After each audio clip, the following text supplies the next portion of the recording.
I Um, don't know. Also, even with this male-dominated industry, right? Can Mm, you give us some of the obstacles that you have faced? Other than some of the ones you've already mentioned, like some of the mm. obstacles that you faced as a woman in this industry. I think like in the beginning, for example, I definitely had a few strange moments. Like I've had the few club owners like threaten me with stuff, Um this whole Me Too thing coming out now, I'm like, oh man, I can relate to so many people's stories. Like Mm-hmm. there's even some people out now that are getting I'm like I can attest to that. I don't want to get involved in that myself because sometimes I think I will or I'll say something, but it's just like I don't know. I don't want to be that person. Like it's just not my vibe. But Mm.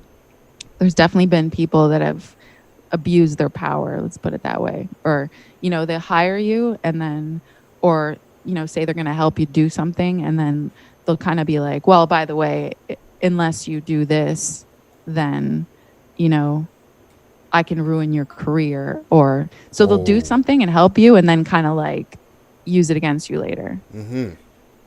So, I mean, if a guy like just came out of the woodwork like that, I'd be like, "F you." But then if you actually have a job because of something and Mm-hmm. then you're like depending on it and then they're giving you these like ultimatums, then that's when uh it gets uncomfortable. Mm. And that's why a lot of these women that come out talking about it, I'm like, I can totally understand why you would be pressured into doing something because if you're, people just say, why don't you just say no or why don't you just tell somebody? But it's not so cut and dry like that. Yeah. Sometimes it's like, do I want to just do it and use him basically and, get him out of the way and then get myself bigger? Or do I, you know, just tell him to fuck off? And then the problem is there's so many guys like that at some Mm. point, sometimes you're just like, I mean, I haven't personally done anything with anybody You're right. because I think I was lucky enough to have enough people believe in me that were not, um, Slimy. like that. That's why we need more women in charge of this stuff, like more Mm-hmm. women owning, clubs and venues and stuff like that. So Yeah. it is a lot of men that you have to deal with. So Yeah. Yeah. Well, I've I've had. even had guys ask me like, "What are you like gay or something? Is that why you're not like, flirting with me?" And I'm like, first of all, it's none of your business. Mm. And then, yeah. That must be really annoying though, because like it's harder to get validated for your skills. You know what I'm saying? Like.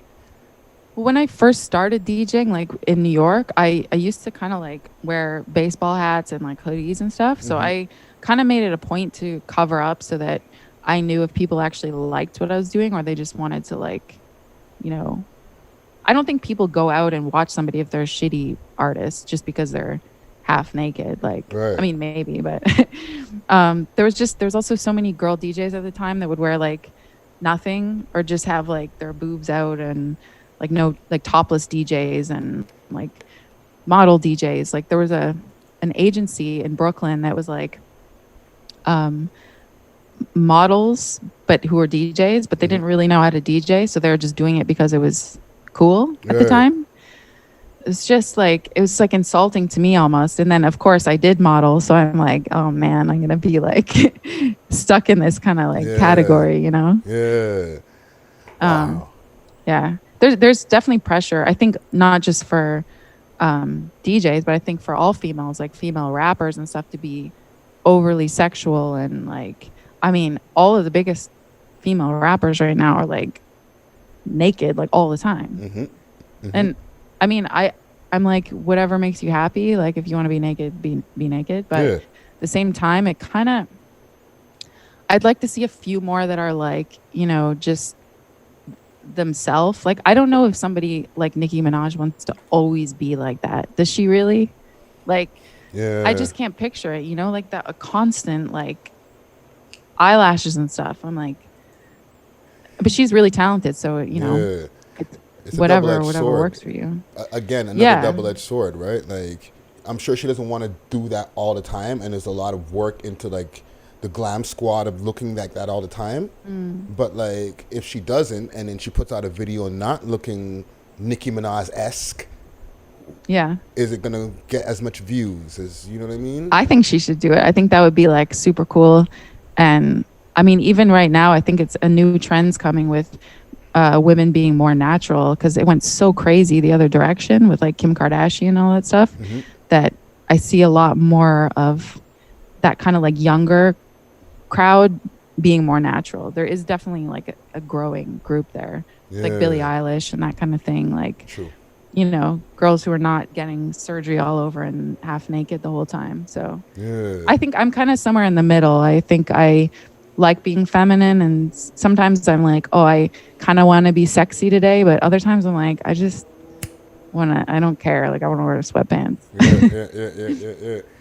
For all the Yeah. people that you've met, because like you have collabs with Shaggy, you know, we Yeah. mentioned Lil Jon, like, like a ridiculous amounts of people who are like famous. Have you ever Yeah. fanned out? Like, Oh, holy fanned out shit! myself. Oh my god, I Oh, can't believe I'm meeting this person. oh yeah. Wyclef. That Mm. was I wrote a song with him. It's not actually my song, but I wrote it for him and Showtech and Starly. Hmm. So I was in the studio with him working, and he was like, "Oh my, I love that guy so much."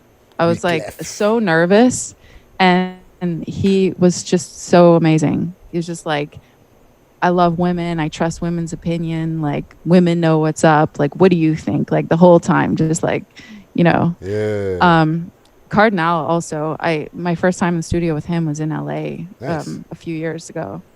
I think that was like 2016. Hmm. And yeah, he came in the studio and I was just like, as a kid, like I just loved him, like the whole Northern Touch thing. Like I thought he was the best. And now we're friends. Like we do have a track together, but we haven't released it yet. And Mm. I mean, he's still doing music, of course, but he's also very involved in like, you know, social stuff. And Yeah, I feel like he's kind of doing a lot of stuff. Like he's also working for Universal, I yeah. He believe, with works like behind the scene. A&Ring. Yeah, yeah, Yeah, and helping artists and stuff like that. So yeah. he came and did a cameo in my last music video. Well, 2 videos, 3 videos ago. Hmm. Yeah. So Yeah. No, shout out to Cardinal. That's We Love Hip Hop alumni. You know what I mean? We have yeah. a very extensive interview with him where we went from like the beginning to now what he's Oh, doing. cool. So check that out on our channel. You know what I I mean? will. I will. Yeah. I think the other one is Sean Paul actually. Sean Paul. Um, yeah, I it was such a weird story because when somebody who worked at Hakkasan actually introduced me to one of his friends. Hmm. So I had just landed in New York from somewhere else and I'd sent him like a beat. And so we were Skyping and we were just talking about the song and he was in the studio. Hmm. So he's like, "So where are you right now?" I was like, "Oh, I just landed in New York." He's like, "I'm in New York." I'm like, "What? You're in a studio in New York and I'm not there and you're recording on my song?" Like, so I was just like, okay. And it was only 3 blocks from my place. Nice. So I went over and like, yeah, we recorded the song. Nice.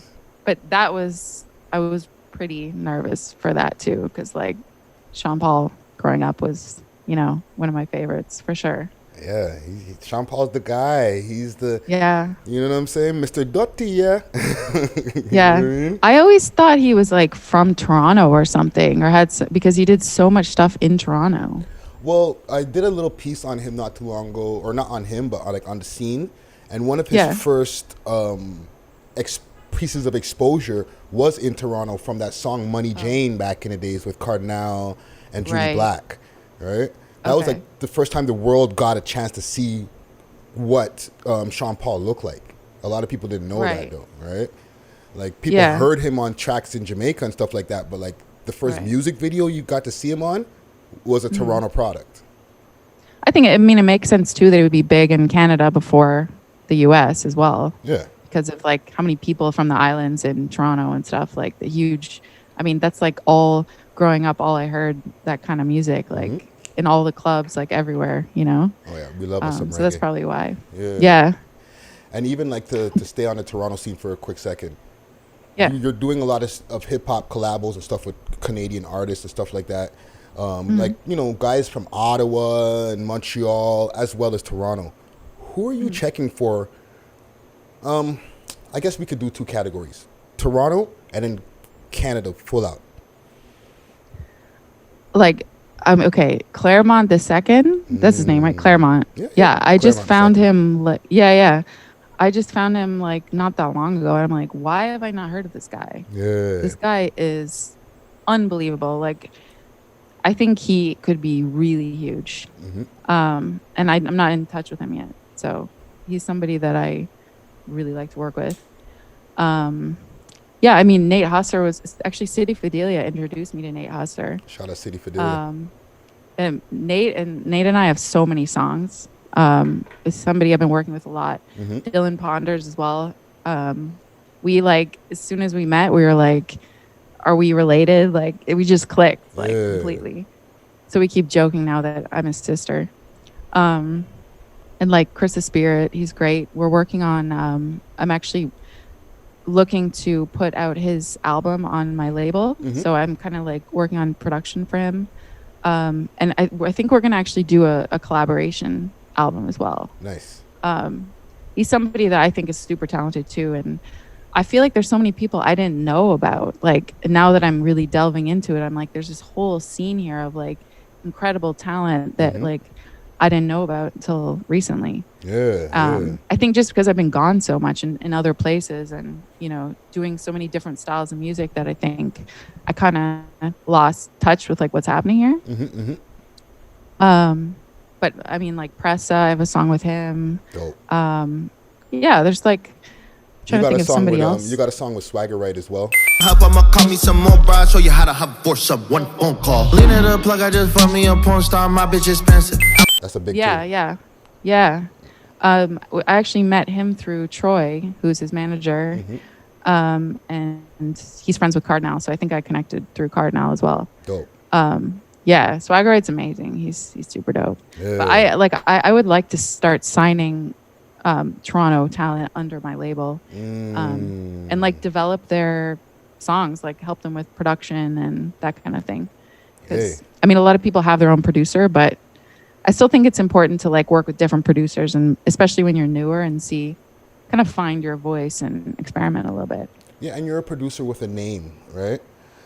I feel like you got to understand, even though it's the EDM stuff, when you've established millions of views under anything that you've done, any piece of content, it puts you onto a different stratosphere. You know what I'm saying? And you've been able to collaborate with some of the biggest stars in the world. So what you're saying right now, it's not you would like to do, because you're announcing it on a public platform. And we have mad Canadian rappers who, you know, we talk about, so we tag them, so they're tuned in, right? Nice. So from this, you'll probably get some people who hit you up, like, hey, we want to sign up. Right? What's the name of the label? It's called Mad Fatti, MADFATTI. So so far it's just been my songs that I'm involved in with my name on it, but we're also starting to look at doing other people's songs. And maybe like I don't have to produce it. Like if they have somebody as a producer, then, you know, if it sounds good, then perfect, less work for me. But you know, I like to work with people that I think have potential, and you know, I'd like to start signing more stuff for sure. Yeah, and need more of a team now, though. I need some assistants and some crew to help. We'll talk behind the scenes. You know what I'm saying? Yeah. I'm a man of many traits, and even with the artists out there, if you're looking to sign to Fatti Records, right? Or is it Fatti Entertainment? Just to let the people know. Mad Fatti, just Mad Fatti.